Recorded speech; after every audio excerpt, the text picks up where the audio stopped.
ডায়াবেটিসের জন্য আমাদের সকলকে উচ্ছে খেতে হয়, কিন্তু রোজ রোজ উচ্ছের রস তো আর খেতে ভালো লাগে না। তাই খুব সহজে একটা উচ্ছের ডিশ যদি বানিয়ে নেওয়া যায়, দেখুন আমি খুব চটজলদি দেখিয়ে দিচ্ছি। উচ্ছেগুলোকে প্রেশার কুকারে নিলাম,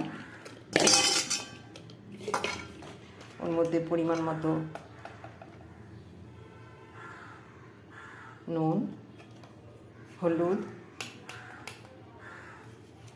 দিয়ে মাখিয়ে নিলাম।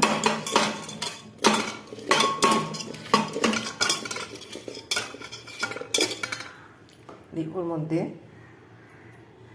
সামান্য সরষের তেল,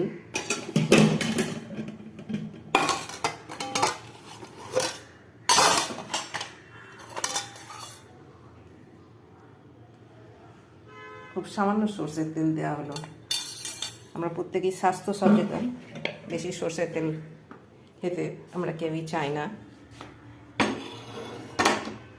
এবার এটা প্রেসার কুকারে গ্যাসে চাপিয়ে